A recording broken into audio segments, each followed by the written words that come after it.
श्री स्वामी समर्थ. स्वामी महाराजांच्या कृपेने तुमच्या सर्व इच्छा मनोकामना पूर्ण हो. आपण प्रत्येक जण रोज देवघरामध्ये दिवा हा लावतच असतो. अगदी न चुकता आपण देवपूजा करतो. अगदी सकाळ संध्याकाळ आपण देवघरामध्ये दिवा लावतो. पण अगदी त्याच दिव्यामध्ये आपण जर ही एक वस्तू टाकली तर आपल्या घरामध्ये जे काही दुःख, दारिद्र्य, गरिबी, संकटे, अडचणी, अडथळे चालू आहे तर ते देखील दूर होतील. त्याचबरोबर ही वस्तू दिव्यामध्ये टाकल्याने आपल्याला घरातील 7 पिढ्यांचं दुःख, दारिद्र्य हे नष्ट होऊन आपल्या कुटुंबाची, घराची भरभराटी प्रगती होईल. तर अशी कोणती वस्तू तुम्हाला दिव्यामध्ये दररोज टाकायची आहे याविषयीचीच माहिती मी आज तुम्हाला या व्हिडिओमधून देणार आहे. तत्पूर्वी तुम्ही चॅनलवरती नवीन असाल तर चॅनल लाईक करा व सबस्क्राईब देखील करा. कमेंटमध्ये श्री स्वामी समर्थ किंवा ओम महालक्ष्मी नमः लिहायला विसरू नका. आपल्या हिंदू धर्मामध्ये जेव्हा आपण देवी देवतांची पूजा सेवा करत असतो त्यावेळी सर्वप्रथम दिवा हा आवर्जून लावलाच जातो. तर दिवा का लावला जातो तर आपण जी काही सेवा करतो, भक्ती करतो, पूजा करतो तर ती भगवंतापर्यंत लवकर पोहोचते आणि अग्निदेवतेच्या साक्षीने आपण जी काही सेवा करतो तर ती ब्रह्मांडापर्यंत लवकर पोहोचते. म्हणूनच सर्वप्रथम कधीही आपण ज्यावेळी देवपूजा करत असतो तेव्हा आपण सर्वात प्रथम एक दिवा प्रज्वलित करत असतो आणि नंतर आपण देवपूजा करायला सुरुवात करत असतो.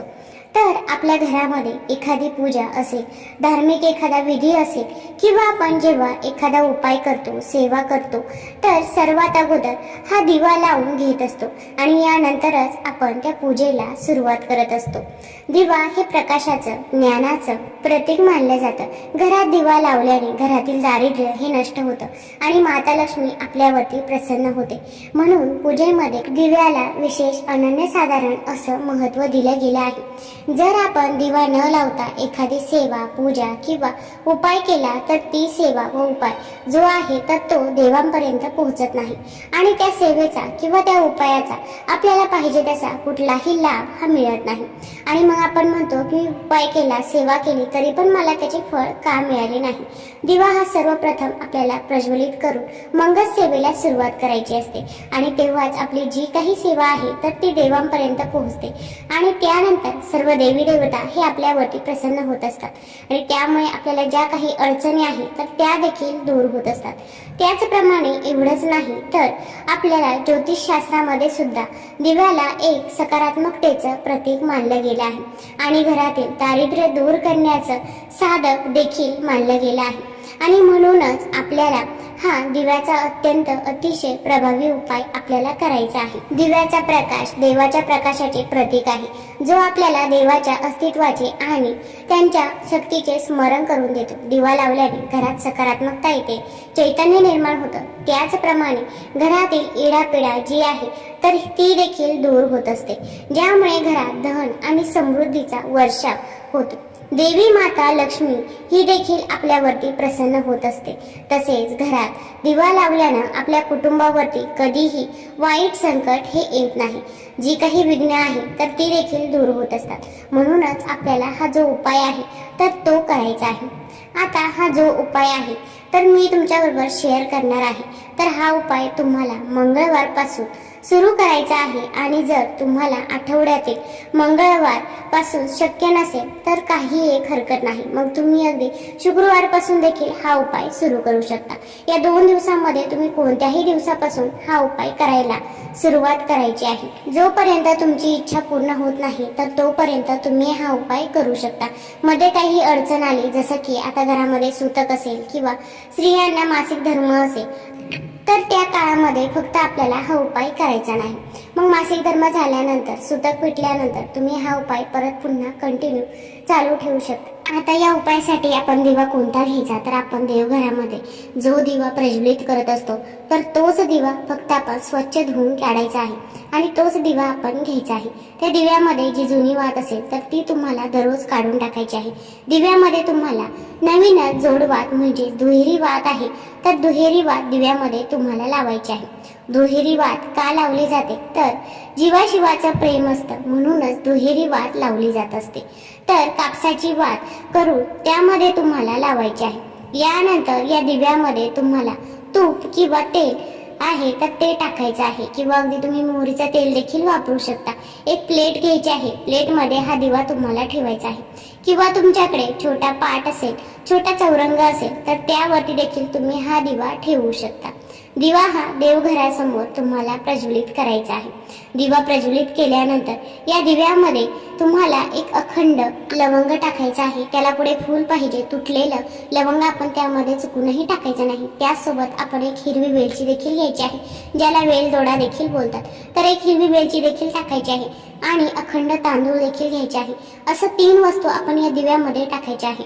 दिव्यात काही विशिष्ट वस्तू टाकल्याने अनेक फायदे आहेत, तर ते आपल्याला होत असतात.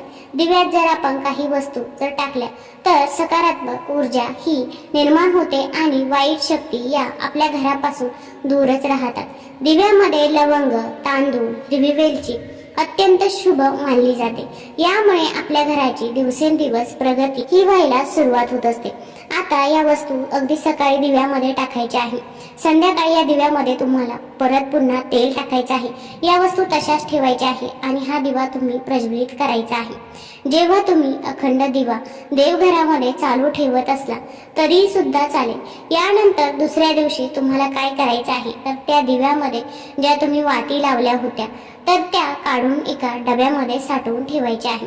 दिव्यामध्ये ज्या 3 वस्तू आपण घातलेल्या आहेत तर त्या वस्तू सुद्धा तुम्हाला काढून घ्यायच्या आहे आणि परत सकाळी आपल्याला त्या दिव्यामध्ये नवीन जोड वाट टाकायची आहे. त्याचबरोबर एक हिरवी वेलची आणि एक लवंग तसेच एक अख्खा तांदूळ देखील टाकायचा आहे.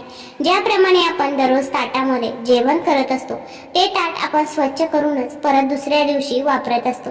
अगदी त्याचप्रमाणे तुम्हाला देवी देवतांना आपण जे काही दिवे ताट वापरत असतो तर ते सुद्धा दररोज स्वच्छ करून परत ते वापरायला घ्यायचे असतात. आणि यामुळेच आपल्याला दिव्यामधल्या सुद्धा या 3 वस्तू ज्या आहेत तर त्या दररोज बदलायच्या आहेत. तर आपल्याला हा उपाय कंटिन्यू 11 किंवा 21 दिवस हा करायचा आहे. आता अगदी तुमची इच्छा अगोदरच पूर्ण झाली तर हा उपाय आपण बंद करायचा नाही. आपण 11 किंवा 21 दिवस हा कंटिन्यू ठेवायचा आहे. किंवा अगदी तुमची 11 किंवा 21 दिवस झाले तरीही इच्छा पूर्ण झाली नाही तरी पण आपण हा उपाय परत पुढे 11 किंवा 21 दिवस कंटिन्यू ठेवायचा आहे. दिवा लावल्यानंतर दिव्याला हळदी कुंकू आपण लावायचा आहे, नमस्कार करायचा आहे, धूप अगरबत्ती ओवाळून घ्यायची आहे आणि तिथे तुमच्या घरात देवघरासमोर बसून तुम्हाला एक वेळा श्री सुक्तमचं पाठ आहे तर ते करायचं आहे. कारण की भरपूर वेळा आपण फक्त उपाय करतो पण त्यासोबत जर आपण काही सेवा केल्या नाही तर आपल्याला त्याचा काही एक रिझल्ट बघायला मिळत नाही. तसेच आपण फलश्रुती देखील आवर्जून म्हणायची आहे. आपण ज्यावेळी श्री सुक्तम पठण करत असतो त्यावेळी श्री सुक्तम म्हणून झाल्यावरती फलश्रुती म्हणणे गरजेचंच आहे. त्यानंतर 108 वेळा गायत्री मंत्राचं पठण करायचं आहे. यानंतर दोन्ही हात जोडून तुम्हाला माता लक्ष्मीला तुमची जी काही इच्छा आहे, मनोकामना आहे तर ती तुम्ही सांगायची आहे. कठीणातील कठीण कोणतीही इच्छा असो, अगदी तुम्हाला म्हणणे शक्य होत नसेल तर तुम्ही अगदी मोबाईलवरती श्री सुक्तम लावून दिलं तरी पण चालेल. मग तुम्ही श्रवण करायचं आहे. पण आपण या सेवा आवर्जून करायच्याच आहे. आता मनामध्ये श्रद्धा असणं देखील खूप गरजेचं आहे. आपला भाव त्या उपायांवरती सेवेवरती असणं गरजेचं आहे. कारण की भरपूर वेळा आपल्याच मनामध्ये जर नकारात्मकता असली तर आपण जो काही उपाय करतो तर तो सफल ठरत नाही. तसेच आपण हा उपाय करत असताना कुणालाही सांगायचं नाही.